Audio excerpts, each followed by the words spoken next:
Hello friends, स्वागत है आपका आपके अपने चैनल में। दोस्तों, अभी बहुत टाइम बाद आप देख रहे होंगे मैं यहाँ पर जिम के अंदर खड़ा हूँ। पहले इनिशियली जब मैंने चैनल बनाया था तो मैं बहुत सारी वीडियो जिम में से बना देता था। बड़ा मन करता था जिम में से वीडियो बनाने का। दोस्तों, इस वीडियो को शुरू करने से पहले मैं सबसे ये कहना चाहूँगा कि इस वीडियो को पूरा जरूर देखिएगा, क्योंकि एक चीज़ मैं पिछले काफ़ी समय से रियलाइज़ कर रहा हूँ कि ये जो चल रहा है ना, मैट्रिमोनियल विवाद और इतनी सारी समस्याएं और बहुत कुछ हमारी लाइफ में, ये कहीं ना कहीं हमारी मेंटल स्थिति को गड़बड़ कर रहा है। और जब हमारी मेंटल स्थिति गड़बड़ हो जाती है उसके बाद फिर हमें कुछ भी अच्छा नहीं लगता और हम रात दिन उसी के बारे में सोचते हैं। आंखें अंदर धंस जाती हैं, ब्लैक सर्किल हो जाते हैं, दिमाग अपसेट रहता है, रात को नींद नहीं आती, खाना ठीक से नहीं खाया जाता, बहुत कुछ होता है। और मम्मी पापा भी सब परेशान रहते हैं। बहुत सारी फैमिलीज मैंने ऐसे देखी, बोला सर मैं अपने मम्मी को वीडियो भेजता हूँ, मेरी मम्मी आपके सारे वीडियोज़ देखती हैं, मेरे पापा आपके सारे वीडियोज़ देखते हैं, मैं खुद आपके सारे वीडियोज़ देखता हूँ। आप ठीक है वीडियोस देखते हैं, लीगल जानकारी के लिए देखते हैं और उनसे आपको बहुत राहत भी मिलती है। कई बार होता है कि स्पेसिफिकली किसी चीज़ पर हम भी आपको गाइड कर देते हैं। लेकिन इसके साथ साथ ना एक चीज़ है, ये सब चीज़ें एक लाइन में रखो और पैरेलली आपको आगे बढ़ना है, चलना है, खुश रहना है मेनली। क्योंकि आप ये नहीं कह सकते कि जिस दिन मेरा ये केस खत्म होगा उस दिन मैं खुश होऊंगा, उस दिन मैं अपने फ्रेंड्स के साथ पार्टी करूंगा, उस दिन मैं मूवी जाऊंगा, उस दिन मैं ये चीज़ खेलने जाऊंगा, या उस दिन मैं किसी और प्रकार का एंजॉयमेंट करूंगा। नहीं हो सकता ऐसा। ये पता नहीं कब खत्म होगा। इतना तो आपकी लाइफ ही निकल जाएगी, फिर तो आपकी वो वाली लाइफ आ जाएगी जहां पे आदमी कमरे के अंदर बैठना पसंद करता है। जब किसी की देखो मेच्योरिटी ज़्यादा हो जाती है ना, तो मेच्योरिटी के साथ वो आदमी सीरियस भी होता चला जाता है लाइफ में। अब लाइफ का फंडा बहुत सीधा सा है कि आप जो कर सकते हो अभी कर लो। बहुत बार बोला ना मैंने कि जिम करो। बड़ा अच्छा लगता है कि बहुत सारे लोग ऐसे हैं जो फ़ोन करके मुझे कहते हैं कि सर आपने कहा था इसलिए हमने जिम करना शुरू कर दिया। तो लगता है कि आपने मेरे वर्ड्स की वैल्यू समझी। ठीक है, जिम करके आपकी बॉडी बननी है, आपकी पर्सनैलिटी बननी है, लेकिन आपने एक तरह से मेरी बात मान करके मेरे को रिस्पेक्ट दी। तो मैं यही चाहता हूं कि आप जिम करो। अभी देखो मैं भी तो जिम में खड़ा हूं ना, यहाँ कोई नहीं आता, यहाँ केवल मैं और मेरी फैमिली रहती है, लेकिन हम लोग डेली जिम करते हैं क्योंकि हमें पता है हम नहीं करेंगे ना फिर सब कुछ बेकार हो जाएगा। अपने को कोई बॉडी नहीं बनानी है, अपने को कोई मॉडल नहीं बनना, लेकिन कम से कम इतना तो हो कि आप लोग देखने में अच्छे लगे, आपकी पर्सनैलिटी सही हो। अभी देखो, अभी हमारे साथ के बहुत सारे बच्चे हैं जो हम लोग साथ में पढ़ते थे 10th 12th में, आज उनको देख के विश्वास भी नहीं होता कि वो कहाँ से कहाँ पहुँच गए।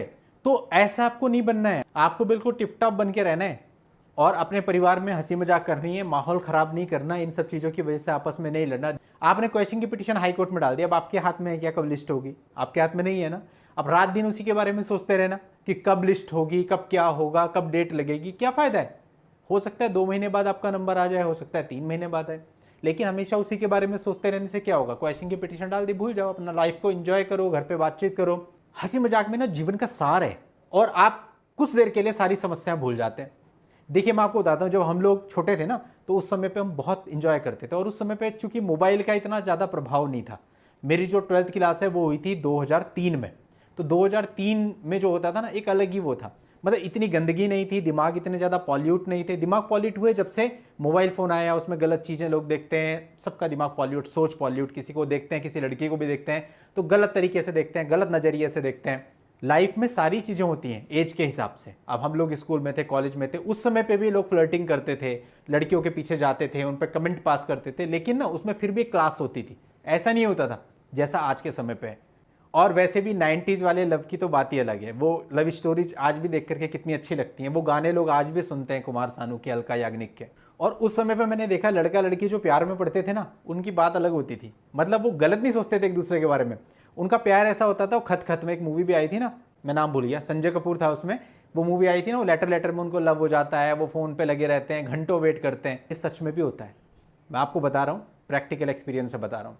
घंटों घंटों खड़े रहते थे केवल एक झलक देखने के लिए। फर्स्ट लव होता था जिसको आप हमेशा याद रखते थे और उसमें किसी भी प्रकार की गंदगी नहीं होती थी आज की तरह। बस कोई अच्छा लगता था और जो अच्छा लगता था उसके लिए, उसके बिना फिर कुछ भी अच्छा नहीं लगता था। इस तरह की चीज़ें, इस तरह का लव उस समय पे होता था और हम लोग 10-10 घंटे खड़े होके एक झलक के लिए वेट किया करते थे।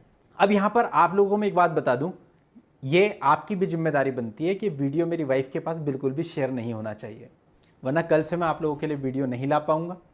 तो दोस्तों, कुछ सीक्रेट सबके होते हैं और जिनकी मैं बात कर रहा हूँ ना, जिनके लिए 10-10 घंटा वेट करी, हो सकता है वो भी इस वीडियो को देख रही हूँ, क्योंकि बहुत टाइम हो चुका जब से नहीं मिले। इवन मैं बीकॉम ही कर रहा था, उसके बाद से हम लोग मिले ही नहीं कभी।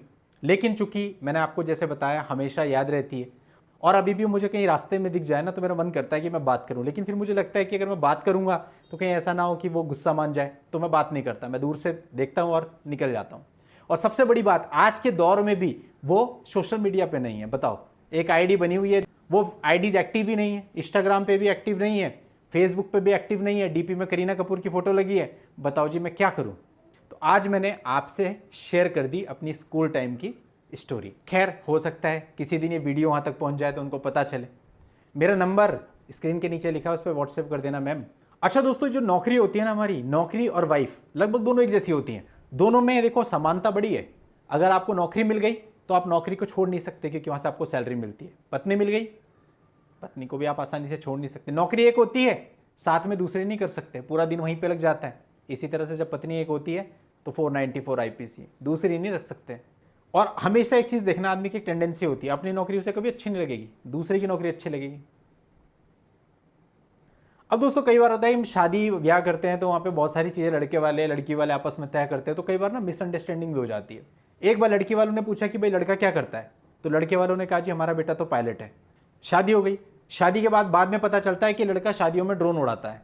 तो ऐसी कंफ्यूजन में भी शादी हो जाती है।